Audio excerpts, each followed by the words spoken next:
Yes, we were using like int a, okay, semicolon. So here a is the name of variable. Okay, it means a you will use to store the value. Variable always stores the value. Write it. It stores the value of data. Information nahi. It stores the value. Information and non-technical word. It stores the value of value or the data. Value भी बोल सकते हो, data भी बोल सकते हो. Okay, but one value at a time. It stores one value or data at a time. एक बार में at a time, right? At a time means एक बार में a की वैल्यू स्टोर हो सकती है. देखो कैसे, अगर मैंने लिख दिया a, int a I have declared here. Okay, now I am writing a equals to 5. It means value of a is what? 5. It means value of a is what? 5. Okay. Now, if I am writing system.out.println, okay, if here I am writing system.out.println a, so I am going to get 5. ठीक है. Now I am changing it. A equals to 10. तो मुझे अब मैंने किया SOP. Then what value I am going to get? I will get the 10 only, not 5. Okay क्यों? क्योंकि memory में जब ए को मेमोरी लोकेशन जब मिली है ए को, तो उसकी वैल्यू थी 5, है ना. जब मैंने डाल दिया यहाँ पे C A equals to 5 means I'm assigning 5 integer 5 to A. Okay, now I'm assigning A equals to 10. तो जो 5 है ना वो ओवरराइड हो गई. ओवरराइड हो गई तो अभी ए की वैल्यू क्या हो गई? 10. ठीक है. It means hence this a is storing only one value at a time. Means variable can store one value at a time. Is it clear? ठीक है. अच्छा, अब देखो क्या हुआ. Now in the programming, suppose that what I'm doing, I'm making the program to store the roll number, name and phone number of my all the students, ठीक है. अभी और मेरे क्लास में 30 स्टूडेंट है. Okay, in my class 30 students are there. All the students mean suppose 30 students मेरे class में हैं. 30 स्टूडेंट्स. अब वो 30 स्टूडेंट्स का रोल नंबर मुझे स्टोर करना है. सो स्टूडेंट 1 का रोल नंबर, student 2 का roll number, 3, 4, 5, 6, 7 like that till the 30. So I have to declare 30 roll numbers variable. 30 roll number store करने के लिए variable मुझे declare करने पड़ेंगे. Are you getting my point? Same 30 names store करने के लिए मुझे 30 name declare करने पड़ेंगे, name के variable. देन मुझे 30 फोन नंबर स्टोर करने के लिए इतने वेरिएबल बनाने पड़ेंगे. अब ये तो 30 की बात है. ओके, मीन्स 30 30 30 19 वेरिएबल डिक्लेयर कर दी. मीन्स इतना बड़ा प्रोग्राम तो मेरा वेरिएबल डिक्लेयर करने का ही हो गया. मीन्स इतने सारे लाइन ऑफ कोड तो मेरे वेरिएबल डिक्लेयर करने के ही हो गए. Are you getting my point? Means programmatically it is correct. You are declaring roll number 1, roll number 2, 3, 4, 5, 6 like that. RNO1, RNO2 ऐसे. But is it feasible? Suppose 30 students की class में, एक क्लास में 30 स्टूडेंट है और मेरे पास पूरे टोटल 30 क्लासेस है, तब तो कितना हो जाएगा? My God, how I will declare? Means to declare variable again and again is not feasible for me, है ना. फिजिबल नहीं हो रहा है. तो अभी क्या करें? अब इतनी बात समझ में आ गई ना, क्योंकि एक वेरिएबल में एक ही वैल्यू स्टोर हो सकती है एक बार में. तो अभी मैं बार बार जब वेरिएबल डिक्लेयर करती हूँ इतने सारे, तो it is not feasible in the programming. ठीक है. तो मीन्स अब मुझे क्या जरूरत पड़ी? देखो ये ऐसे ही बात हुई, थोड़ा सा ऐसे समझो प्रैक्टिकली। आज घर में जैसे कि यूज वाली घर में ज्यादा से ज्यादा 2 सब्जी बनेगी, दाल चावल ऐसे बन जाएगा। ओके, तो एक कटोरी में एक सब्जी, एक कटोरी में दाल, एक में थाली में चावल और रोटी। ओके, हो गया। अब आज मेरे घर में गेस्ट आए, सपोज ओके 10 गेस्ट आए हैं, और मेरे पास मैंने आज 5 वेराइटीज ऑफ क्यूजिन रखा है ना, 5 वेराइटीज का खाना हो गया। तो अब मुझे 10 गेस्ट को परोसने के लिए, सर्व करने के लिए 5 बनाए ना, तो 5 बर्तन वेसल्स मुझे अलग अलग लेने पड़ेंगे। 5 डिशेस मुझे अलग अलग लेनी पड़ेगी। तो इतनी कितनी डिशेस लाऊंगी मैं? इट मे हैपन मेरे नंबर ऑफ गेस्ट बढ़ जाए। तो मैंने क्या किया, वो जो स्ट्रक्चर वाली थाली आती है ना, जिसमें कि हम पाव भाजी खाते हैं, देखो उसमें से सेपरेशन बना रहता है ना, तो वो सेपरेशन वाली प्लेट लाई। 5-6 सेपरेशन थे उसमें, और मैंने एक में ही सब सर्व करके और दे दिया। Are you getting my point? घर में ऐसा यूजुअली ऐसा करते हैं ना अपन, फिर ऐसे सेपरेशन वाली थाली में खाना ले लेते हैं, तो एक में कुछ, एक में कुछ, एक में कुछ, अलग अलग सब में खाना आ जाता है। ऐसा ही करते हैं ना। मीन्स तुमने क्या किया कि ऐसा कंटेनर नहीं लिया जिसमें कि एक ही वैल्यू आती है, स्टोर होती है। ऐसा कंटेनर लिया जिसमें कि मल्टीपल वैल्यू स्टोर हो जाती है। I getting my point? अब प्रोग्रामिंग रिक्वायरमेंट के अकॉर्डिंगली मुझे 30 स्टूडेंट्स करने हैं, तो मुझे कुछ ऐसा वेरिएबल चाहिए जिसमें कि मैं मल्टीपल वैल्यूज स्टोर कर सकूं, not only a single value. Okay, means my programming concept is telling to me that now there is the requirement to store multiple values within the one variable only. Okay, because I cannot declare multiple variables again and again.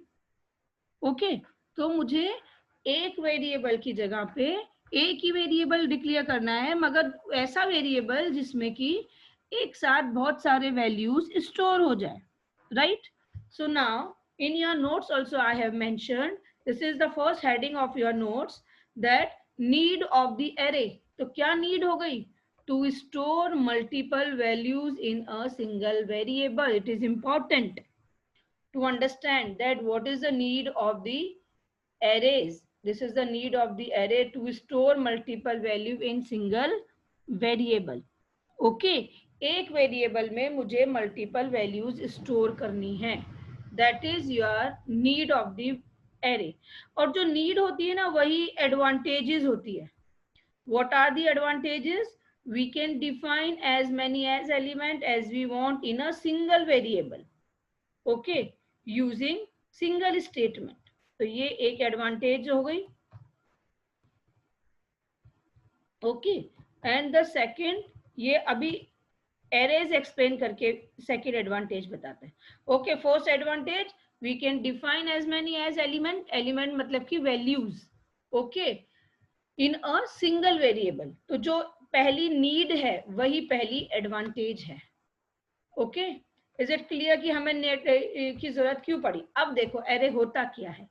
N array can be defined as set of homogeneous. Homogeneous का meaning होता है, see that spelling, homogeneous, HOMOGENEOUS। तो meaning of the homogeneous means same, means similar. Okay, तो similar data type, if this is a technical word for this array definition. Okay, and meaning of this technical word is same or the similar data element stored in contiguous, मतलब कि continuous memory location में। Okay, this is the definition of the array. An array can be defined as set of homogeneous data elements stored in continuous memory location. Okay, these the same line I have written in the notes also. Okay, तो array समझ गए? Array is the set of homogeneous data elements. Now an array element is one of the value within the array and is accessed by its position within the array that can be accessed by its index. Index जैसे कि string में हमने index किया था ना, same वैसे ही index is the position of the element in the array. अगर मैंने 5 एलिमेंट की एरे बनाई है तो 5 पोजीशन, तो 0 1 2 3 4 पोजीशंस होंगी. Okay, it starts with 0. So the first element is on 0 index position, second element is on 1 index position and so on. जैसे कि स्ट्रिंग में कैरेक्टर्स इंडेक्स पोजीशन पे होते हैं, वैसे ही index positions. Okay, so now the second advantage, any variable can be accessed using the index number. Any variable means any element. Any element. In your notes also you can make the changes. Any element can be accessed using its index number. Okay, and each element can be accessed using the loop also. Okay, and the third advantage,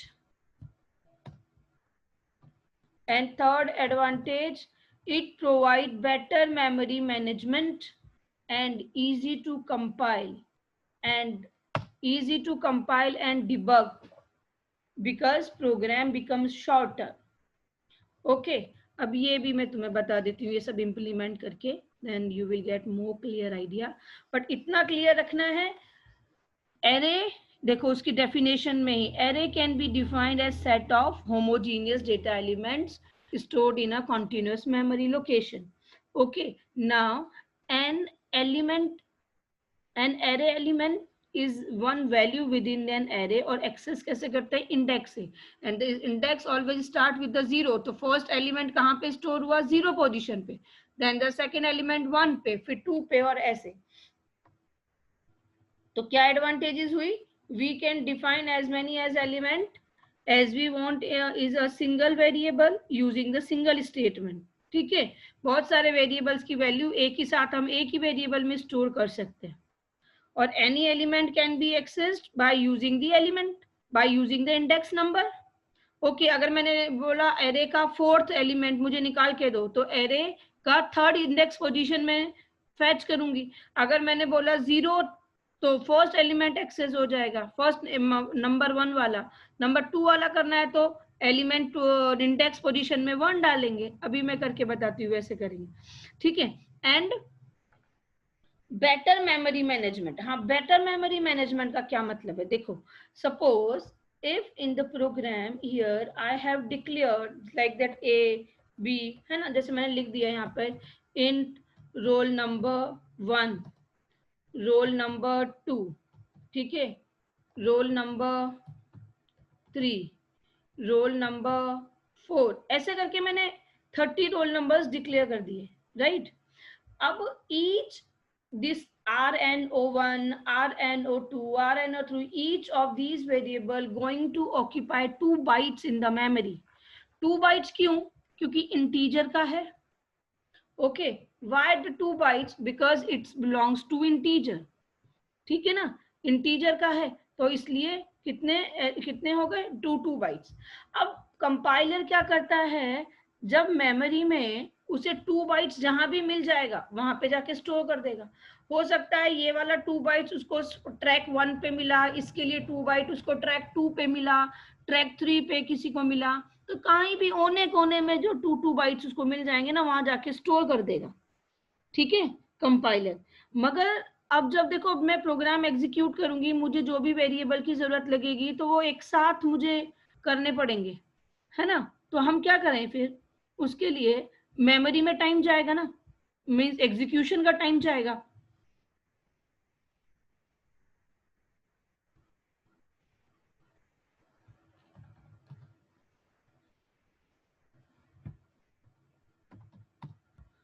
ठीक है, because execution में time जाएगा इतना सारा. तो फिर क्या करें अब, तो क्या किया, जैसे कि हमने एरे बनाया, तो एरे में अगर मैंने एरे बनाई है 30 एलिमेंट्स की, ठीक है, बजाय इसके roll number 1, roll number 2, roll number 3 के, ठीक है, तो मैं एरे बना दूंगी. अगर यहाँ पे if I have declare like it int roll number और सपोज मैंने डाल दिया 4 एलिमेंट्स, ठीक है। तो मेमोरी में मीन्स 4 एलिमेंट्स की एरे मीन्स 1 2 अच्छा 3 की बनाते हैं, 3 एलिमेंट्स की array means 2 bytes 1 element, 2 byte second element, 2 byte third 1 element, तो 6 बाइट्स कंटिन्यूअसली जहां मिलेंगे वहीं ये डालेगा। ओके ये ऐसे हुआ कि जैसे कि मैंने मेरी बुक, 2 बुक मेरे किसी 2 फ्रेंड के यहाँ पर है, 2 बुक किसी 2 फ्रेंड के यहाँ पर है, मेरे पास सिर्फ 1 नोटबुक है, और अब जब मैं पढ़ाई करने बैठी, कल एग्जाम है, अब वो पहले मेरे को टाइम लगेगा ना वो दोनों बुक्स को लेकर के आने में, कॉल करने में, ठीक है। तो सेम ऐसे अगर अब मेरे पास अगर ऑलरेडी पहले से ही सारी बुक्स अवेलेबल हैं तो मैं बस बुक्स ओपन करूंगी और पढ़ाई करना शुरू कर दूंगी। Okay means continuous memory location में जब डेटा स्टोर होता है तो जैसे ही प्रोग्राम एग्जीक्यूट होगा तो कंपाइलर को कम टाइम लगेगा ना एलिमेंट्स को फैच करने के लिए, ठीक है। तो ये हुई इसकी एक और advantage. Now how to declare, as we are creating the variable, same that we can declare the array. How to create the array?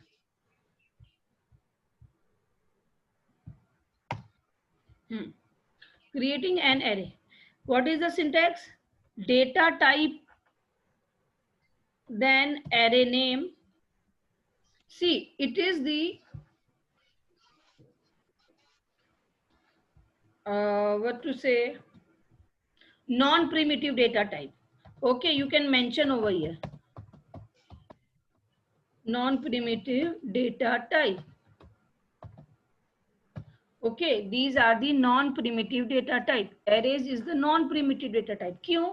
Because it is made up of more than one values now. Primitive data type से जैसे कि integer, देखो अभी what is the syntax? Data type, array name, new, data type, then array size. Okay, this square bracket can come with the data type or with the array name. It's up to you. You can write anything, any syntax. Both are correct. This is the example int arr. So this arr is the array name. Int is the data type and this is the subscript sign. Okay, this square bracket is subscript sign, means it is the one dimension array, one subscript, मतलब एक ही direction में चलेगी. Then new is the keyword to allocate the memory, and how much memory will be allocated according to this number of element. This 10 is the number of elements, means कितनी values store करेंगे इस ARR में? 10. Okay, it will create an array of 10 integer. Okay, name of the array is ARR. समझा? It will create the int ARR, है ना? ये variable, ये array हमने यहाँ पर डिक्लेयर कर दिया है. Int ARR is the name of the array. Yes. Int is the data type and ARR.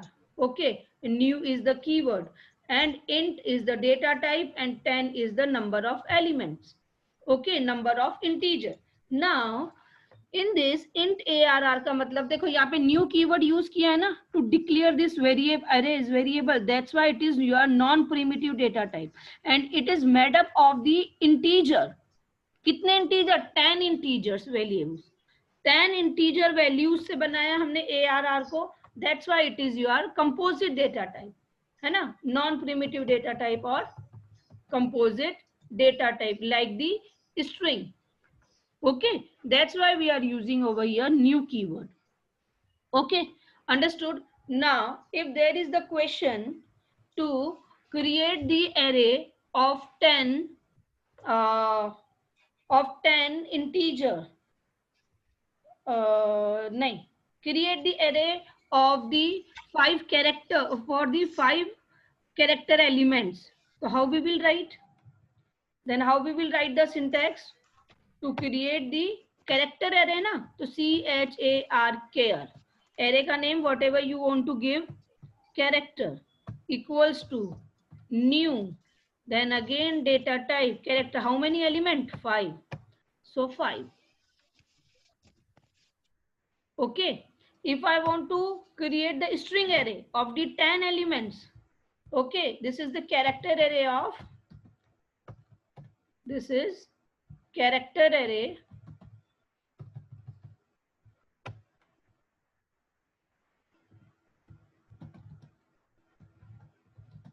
of 5 elements.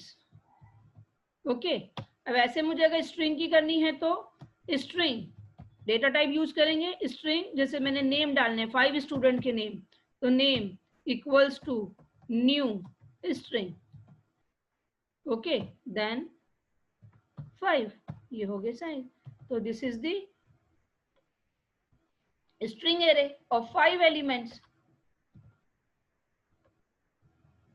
Okay, how to declare the array? Clear?